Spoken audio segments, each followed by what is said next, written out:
everyone, Pineapple here with Glitch's newest enterprise, Knights of Guinevere. Of course, we've been looking at the amazing digital circus from Glitch, and their new concurrent show has just released. But while the amazing digital circus comes from the mind of Gooseworks, Knights of Guinevere comes from the creative mind behind the Owl House, a show abused by Disney, presumably because their precious Chinese market was scared of bisexuals. After Disney pulled some bullshit, this time with Moon Girl and Devil Dinosaur, according to Wikipedia, Dana saying they're terrified of everything and they should grow some fucking guts. So after being treated poorly by Disney, of course, the Knights of Guinevere seems to be steeped in critique of capitalism, business that punishes its workers, and showing the dark side of a company that's main attraction is amusement parks. As if making the Owl House wasn't enough to gain my respect, all I'm waiting to see is the character that looks like a Predator version of Gomez Adams, revealing he has his head frozen and Dana's going to be on a pedestal for me. And this is also a breakout for Glitch, being their first 2D animated series. And sure, there are a couple of scenes where it seems like their 3D roots start to show, but on the whole, this is a massively impressive output for an indie studio's first time in the second dimension. It looks fantastic, and while I'm not gonna go frame by frame into the background lore or anything, the background detail is certainly there. Without further ado, enough praising of Dana and Glitch, and let's see what works, what I'm hopeful for, and what could be better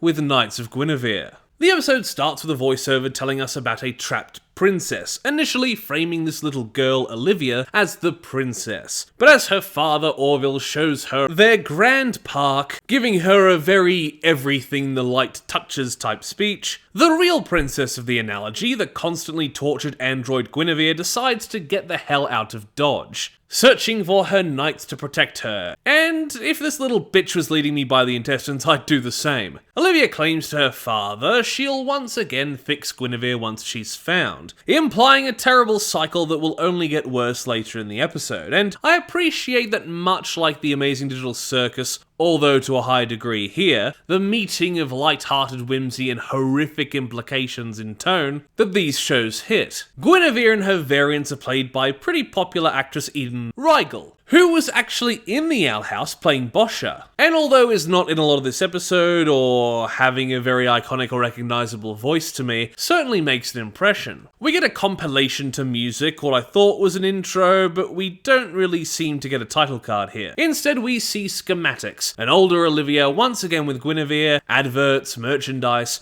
and a look at how the lower class people are treated, being poisoned by suspicious blue substances that allow the animatronic tech to come to life, even infecting babies. Oh, won't somebody please think of the children?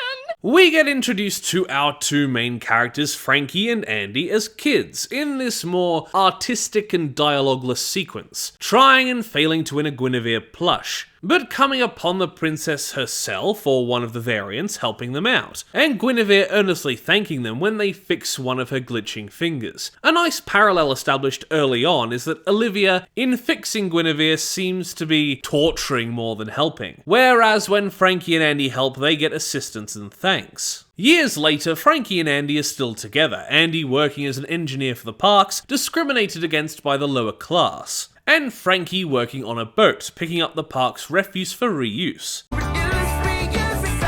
The two of them keep a nice dynamic, clearly established as the one that's more uptight and worried, and one more laid back and gruff. But they each have their own shit going on I'm sure will be expanded upon in future episodes. Also, we already know this world is fucked up, so when I see a billboard from the park saying they need people to move the blue shit, and the U is blue, I'm starting to wonder if the poisonous blue substance is made from people. Some sort of remnant shit. Andy is played by lesser-known actress Zelda Khan Black, but Frankie is played by fairly experienced actor and director Michaela Laws. As far as I can tell, known for being the original Yandere Sim voice, and other voice acting roles, and both of them are pretty good here. Frankie does menial factory work, but then gets on a ship run by Sparky, a pretty dodgy and money-hungry, yet sort of fatherly figure, played pretty well by Kaylee McKee, but feels more like a trope than a dynamic character. I'm hoping future episodes give some more depth, or that we just really don't see him again. So Frankie fishes in the waste and finds what is presumably the escaped Guinevere from the beginning, getting her out with a crane like she was unable to before. As the model is strange, this seems to be the one from the opening, but much different, and adding on to that, we see what is presumably a very old Olivia in bed still wanting Guinevere back to fix. So it's probable that over the years of Olivia's life, this Guinevere has been abused, tortured, and tried to escape over and over again for at least half a century judging by Olivia's age. Frankie wants to fix her, this Guinevere having the same dodgy finger as before, but Sparky shuts the idea down, Olivia sending a robot apparently named Sir Arthur after her. Andy gets fired, her day only getting worse as a guy who was harassing her and she argues against starts getting violently ill. It seems the blue infecting those who work with it, making her feel even more guilty, well, for a second.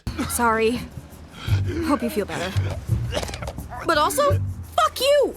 We get to see a Guinevere advert, pretty cute, but it establishes that even if this failing Guinevere isn't the same as all the others, they share a hive mind kind of deal. Able to recall people other models met. Frankie finds this out and is guilted into going back for Guinevere by what seems to be a The Boys Black Noir-esque schizo episode. Andy finding her disassociated and making her think Sparky killed someone. And, I wouldn't put it past him. Thanks to the shitty day, Andy gets roped into Frankie's chaos, eventually deciding to help take Guinevere. But Sparky's waiting for them. No idea how he got ahead of them, it's actually kinda stupid. The worst part of the episode is eventually he just lets them go anyway, hoping that once Guinevere's fixed, she'd be worth more money? They head down under the labs through the abandoned areas. But on the way to the lab they need, Guinevere suddenly screams, warning them of Arthur's appearance, and fuck is he terrifying. They try to continue, but they have to fight off Arthur, getting one good hit in, but all that does is make him go stab happy and throw them. They're both injured, but Guinevere thanks Frankie, and looking badass, rips Arthur to bits, blood seeping into the elevator, but she collapses right after. The episode ends as they make it to the lab ring and use it to fix her up, after a bunch of creepy errors, seeing Frankie and Andy as kids again. It's actually quite cute. So that was the first episode of Knights of Guinevere. A pretty solid pilot, establishing the world but leaving us with a lot of mystery, and similarly with the characters, establishing them together while allowing for possible schizophrenia. Depth. This is a big milestone for Glitch, and I hope the series will stick the landing, but not everything is great. I had to Google a few names, the variety of nicknames feeling a little inconsistent, especially with Frankie, and I was going to call Arthur Big Sword Guy till I googled the name. And some kind of characters, like Sparky, just kinda sucked. I have no want to see him again. Now, I'm not going to give the single episode's rating, since this series feels far less episodic than the Amazing Digital Circus, but I will leave off saying that this is a pretty cool show to check out and a solid pilot. Not only is it indie, but as it's a YouTube series, it's kind of for free. So if you haven't already, why are you watching my review? Go give it a watch. Thank you everybody for watching my review of the pilot of Knights of Guinevere. Please like the video if you liked it, comment down below if you wish, consider subscribing to the channel if you do, ring the notification bell so that you're told every single time that I make an upload. Once again, thank you for watching, and I will see you in the next review. Bye! Toast. A little piece of toast. Because there's so much to choose from. There's brown bread, white bread, all sorts of wholemeal bread. It comes in funny packages with writing on the side.